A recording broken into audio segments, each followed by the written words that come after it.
A Nigerian singer, a TV host, and a leaked audio that has broke the internet, which has got so many people talking.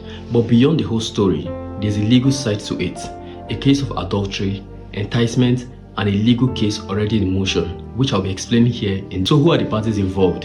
First, Chike Osebuka, who has said on TV that he prefers older women. He is known for his love song, especially his hit single, Run It To You, where he featured Nigerian musician, Simi.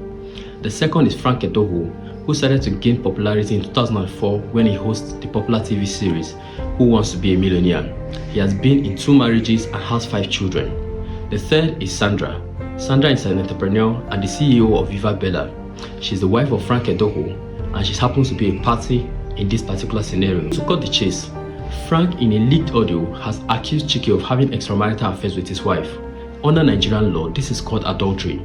So the law that governs marriage in Nigeria is the Matrimonial Causes Act. And under the Matrimonial Causes Act, courts do not grant divorce just like that. Divorce cases are only granted where the marriage has broken down irretrievably. And for a marriage to have broken down irretrievably simply means that the marriage has broken down completely. And to do this, you must show one of the 8 reasons where the marriage has broken down irretrievably.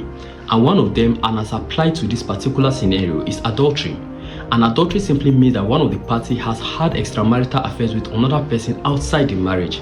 And in this instance, Frank accused Sandra of having a marital affairs with Chike. But then adultery alone is not sufficient reason to break down a marriage in Nigeria.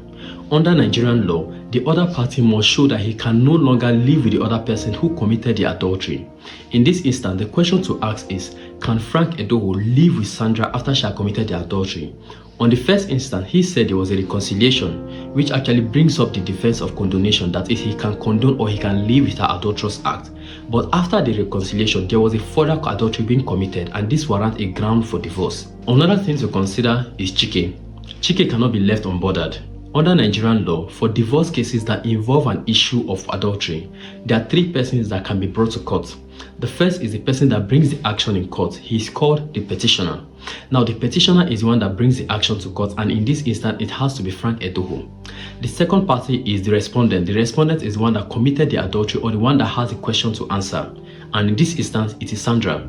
The third party is the person who commits the adultery with the respondent, and he is called the co-respondent.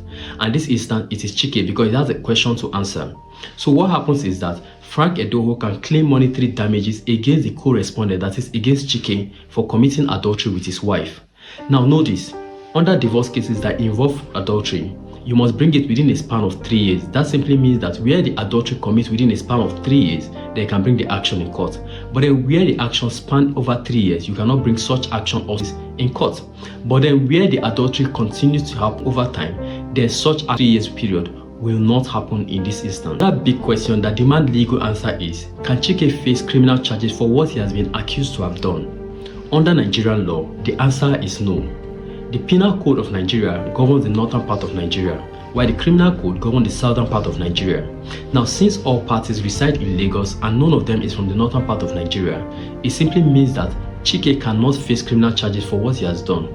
Now, assuming this whole thing happened in Abuja or the northern part of the country, then he can face criminal charges.